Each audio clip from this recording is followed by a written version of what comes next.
And at the end, guys, stick around for the pro tip, because I'm dropping a pro tip that is going to save your life. Trust me. No, save seriously. Their life?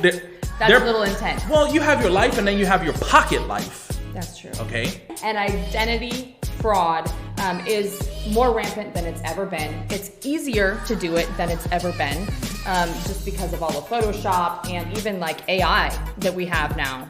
People can impersonate other people's voices. It's crazy, right? I would say really of all the things that we look at on applications, this is probably the thing that I still see the most, what's the word I'm looking for? Prevalent. It's the most prevalent that people are still trying to mess with it. They're still trying to lie about it, essentially, trying to get around it.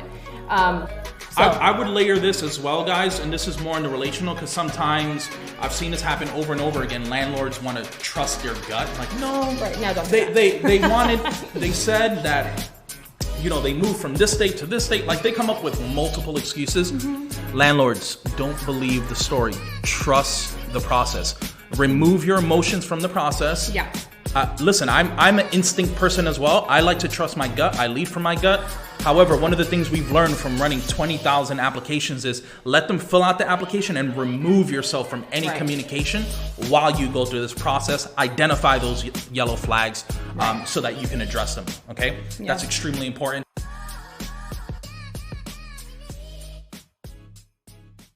Hey guys, this is episode 3 of the Navigate Property Management Show. Welcome. We're excited you're here. Landlords, landladies. Yeah.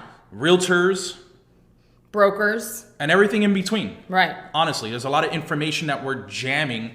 A lot of free education, which is extremely important. Right, Judy? It is. So I want to dive right in. Okay.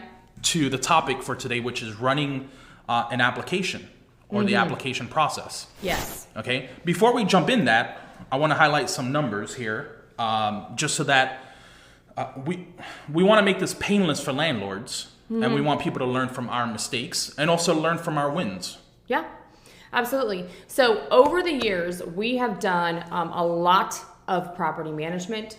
We've done a lot of leasing. We've done a lot of turnovers. We started to count up some of the numbers, and it surprised us how many of these different items we've done over the years. But Ernesto, tell us, how many turnovers have you done in your career? In my career, over 5,000 turnovers, just to have a good round number. Yeah. Over 5,000 turnovers in my career, which is absolutely insane. So 5,000 turnovers, right? We've managed over 2,500 properties. It's a lot of houses. Over 2,500 properties, single family homes and small multifamily homes. Typically you're over a lot of the leasing stuff. Yeah. Over 7,000 leases. 7,000 leases, which means how many applications? And for the record, I still look at most of our applications before we finally pull the trigger. Yes. So I've looked at this many applications. Over 20,000 applications. That's a lot of applications. Right? Either directly ran through you or the individuals who are under you have trained and multiplied the process, right? Yeah. I do want to highlight one property that we managed in Dallas, Texas. Okay. As just a quick recap. A young lady who stole her mother's identity. Her mother, who was in a mental institution, unfortunately. Yes. Obviously, these individuals will remain nameless. So, do you know which property I'm talking about? I do. Okay. So, take us through the process of when you first ran that application. Yeah. So. And I'm going to sit back like a fan and just listen. So. Okay. So. I oftentimes think about applications and application processes and seeing all the information kind of like similar to, what do they say about people who can identify fraudulent money, right? They don't study the fake stuff. They just study the real thing so much that they know when they see something that's fake. Right. There's inconsistencies. There's something off here. It doesn't seem quite right there. Yes. And really the application process is a lot the same, okay? So when we start the process of an application and we start talking to somebody, if there's inconsistencies, something doesn't seem right, everything doesn't line up, You can start to get an idea pretty quickly. This young lady, she had it down because it was her mother who she had cared for years and years. She did. And they also had very similar names, remember? And they looked a lot alike. Yes. And they were not that different in age. Yes. So this was one of those things that the young woman who actually lived in the house used all of her mother's information, signed the lease, lived in the house, and Ernesto, tell us finally when we found out, I'll never forget this moment, when we found out that the person living there was not the person who had signed the lease. Yeah, so it happened while I was sitting in court, waiting to hear from the Justice of Peace, the judge, during the eviction hearing. This young lady walks into the courtroom, and she says, "Hey, are you with Navigate?" And I said, "Yeah, I'm with Navigate." And she's like, "Okay, hey, I'm trying to figure out how to pay." And I said, "Well, that's wonderful. Yeah, I mean, we're here. What are you trying to do?" And as she's talking with me, I decide, let me just pull up her information, and I pull up the ID. License, right. I pull up the driver's license, and it's not the person who I'm talking to. That's what he said. He's like texting the team on the background, and he was like, "Hey, I don't think this is her. Guys, please verify what I'm looking at." And unfortunately, we found out. So not only did she lie to us, she also, this was the second time we were in the hearing. Yeah.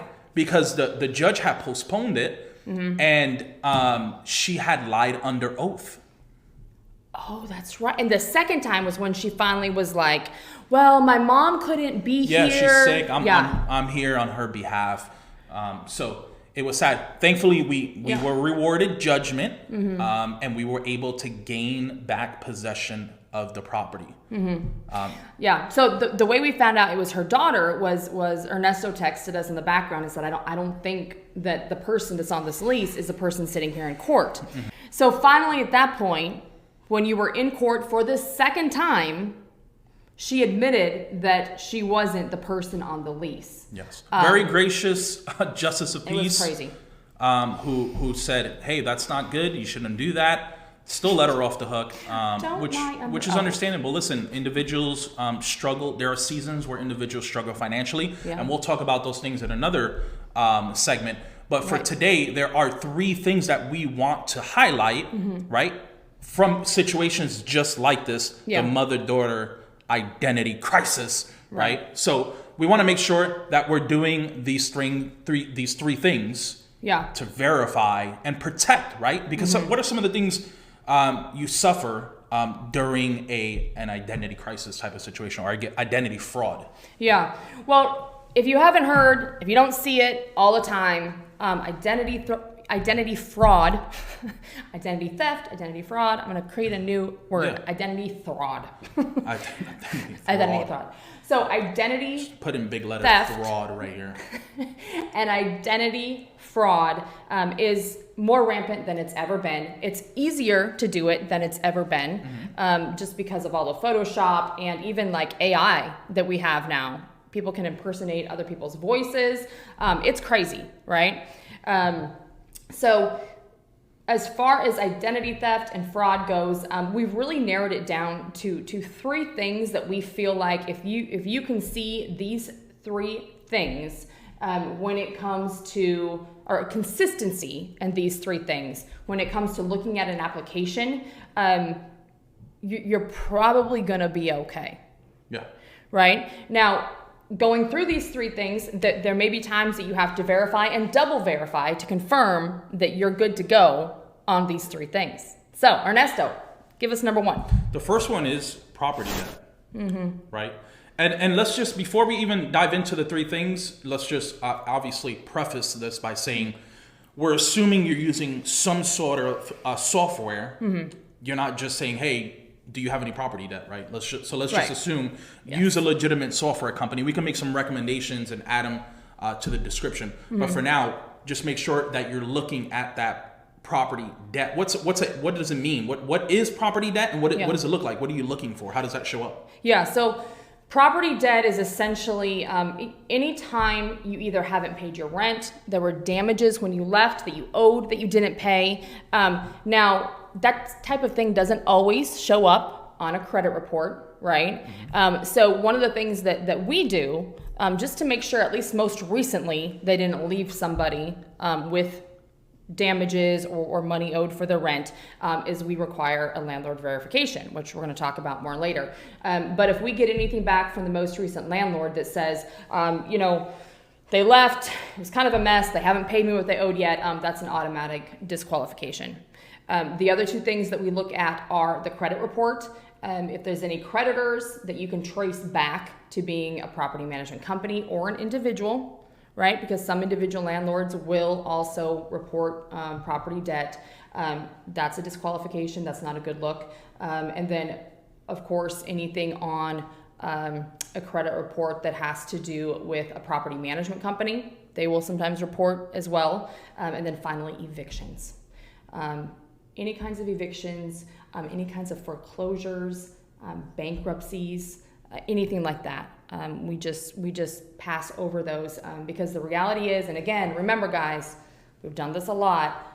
It's a hard habit to break. Yes, that's really, really good. And I appreciate you kind of ironing that out for us. And obviously with the plethora of experience, I'm sure you've seen it all. We've shared one story of many. The second point is the landlord verification. Now we've seen a lot of different things happen during this time where you have landlords who, it's their friends. They're like, hey, they create a fake Gmail account. Right. They have a fake number, a fake voicemail. I mean, they're jumping through some hoops. They're thinking about this process. Right. So tell us about what we're looking for here. I would say really of all the things that we look at on applications, this is probably the thing that I still see the most, what's the word I'm looking for? Prevalent. It's the most prevalent that people are still trying to mess with it. They're still trying to lie about it, essentially, trying to get around it. And so there's two things that we look for when it comes to a landlord verification. It either needs to be a professional email, judy@nmcpropertymanagement.com, right? And it goes directly to them. It needs to be a phone number for a professional management company that if you reverse search that phone number in Google, you're going to see, oh, that lady is with Navigate Management Company, and that is the number for their company. Yes. Right? Or if it is an individual landlord, they say, hey, this is the guy, he's selling the house, but he was my landlord. What we will do is go look at tax records and see who owns this house. Does Bob Smith own this house? If he doesn't, and that's the name of the person they put on the application, we start to ask some additional questions. Tax records are open, or if it's owned by an LLC, you can also see who owns the LLC. So that's how we verify that, and we must have a positive landlord verification in order to move on. Email and phone number, someone we can actually get a hold of. And this is the hardest part because a lot of private landlords are out there, so you're reaching out to somebody who doesn't have a letterhead and doesn't have a business email. So those are the type of indicators you want to be just kind of treat them as yellow flags. That can turn into a red flag. But again, these are just tips to help you kind of weed through the process. Right. Yeah, I mean, when it comes to looking at applications, again, the best thing, if you haven't looked at over 20,000 applications throughout your lifetime, just be curious. Right? Don't look at it as like you're assuming someone's lying. Like, be good-hearted, but be curious. Yes. So, I would layer this as well, guys, and this is more in the relational because sometimes I've seen this happen over and over again. Landlords want to trust their gut. I'm like, no. Right, now don't do that. They said that, they moved from this state to this state. Like, they come up with multiple excuses. Landlords, don't believe the story. Trust the process.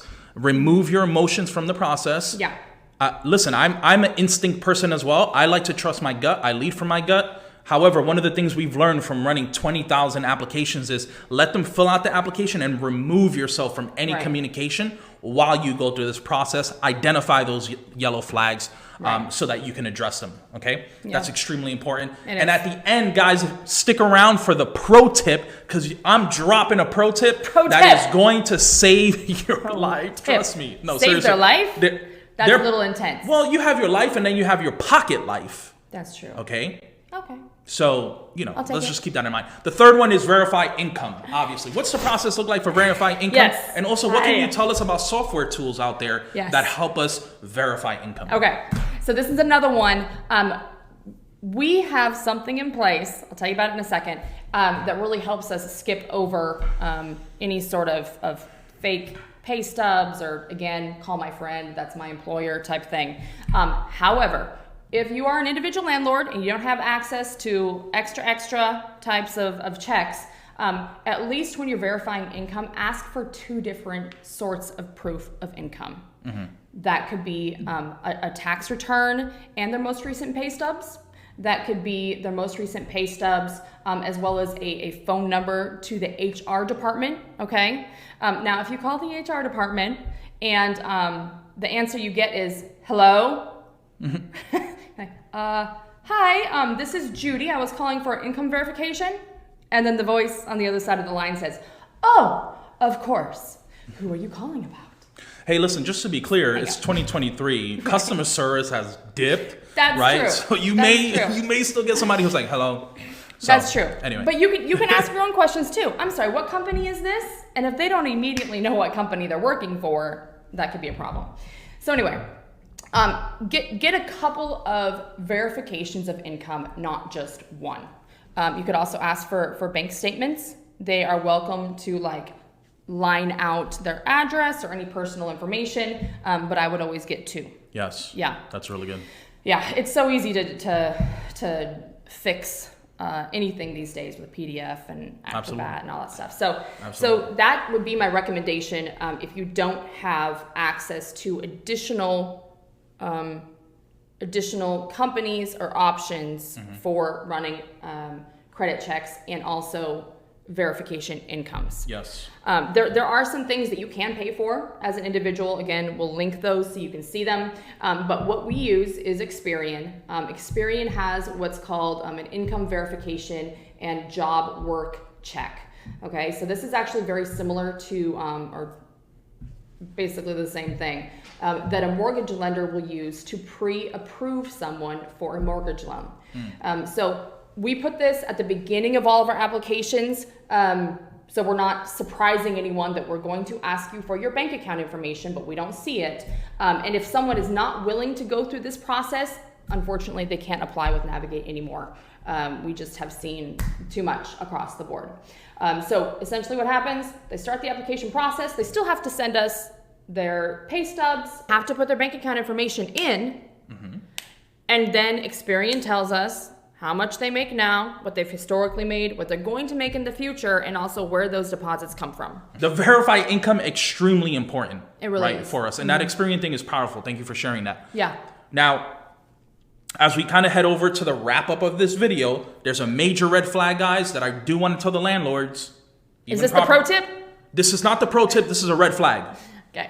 Okay. I'm going to give you a red flag and I'm going to give you a pro tip as we wrap up Double bonus round. This video. So hit that like button, subscribe, because there's a lot of information coming here. But here is the big red flag. If someone wants to split their security deposit over 2 to 3 months, do not let it happen. Don't do it. Those are red flags, guys. Do not put yourself in that situation. Yeah. Stay focused on the process. Stick to your process, and it will help you. This is really important. This is how we coach our property managers, right? Yes.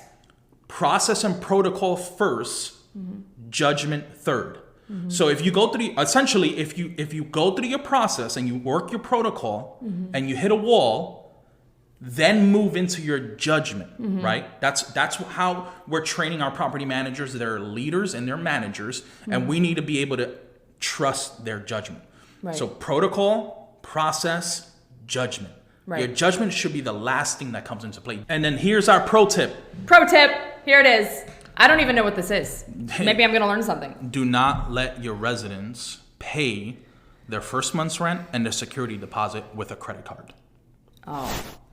No credit card, because part of this whole process of fraud is people who are running fraud through the credit card. Guys, so we just learned this. When did this happen to us for the first time? Maybe a year ago? Yeah, a year and a half ago. This was awful. Oh, sorry. Yeah, no, go Great ahead. Great pro tip. Well, she wants to take my pro tip. That's fine. No, it's fine. Take my pro tip. I was so amazed that someone would do this. Well, here's what you need to learn next time, okay? When you're coming to record, you make sure you jot down your own pro tip. Do not try to hijack my pro tip. Listen, all my tips are pro tips. So just listen to the pro. What was the pro tip in the first one? Don't fall for the price tag. Oh yeah, the price tag trap. Yes. Yeah, that was my pro tip. Yeah, no. So, okay, guys, this person paid for months. What, 4 months? 5 months of their rent with a credit card. Yes. I would do no credit cards, period, which is some software allows you to do that. Some don't. Yeah. So just make sure, I don't know what you're using. Right. But certified funds is always the best option. Personal check, don't do it. Is. Right? You want to try to eliminate all those But we didn't tell them what happened with the credit card, though. So they paid for months of their rent with the credit card, then called the credit card company and claimed fraud and skipped. Well, it could have been a stolen credit card at any point in time. We don't even know. We don't know if they actually called and Oh yeah, that's true. Right. Yeah, we don't know if they called. But they could have stole the credit card and been using it, and finally the person that they stole it from called it in as fraud. So they obviously, if you're using a credit card, you have that option where the credit card would dispute it, freeze it, and you're not getting into those funds. So that happened while they were living in the house, but we're saying from the get-go when they're applying, don't let them use the credit card for security deposit and the first month's rent. Boom! That is our episode 3 of the Navigate Show. Wow. Like, subscribe, share, comment. Submit questions. We will have a Q&A segment because obviously there's so many questions, but there are unique experiences that you guys may have gone through, and we'd love to be able to unpack those for you during one of our episodes. Yeah.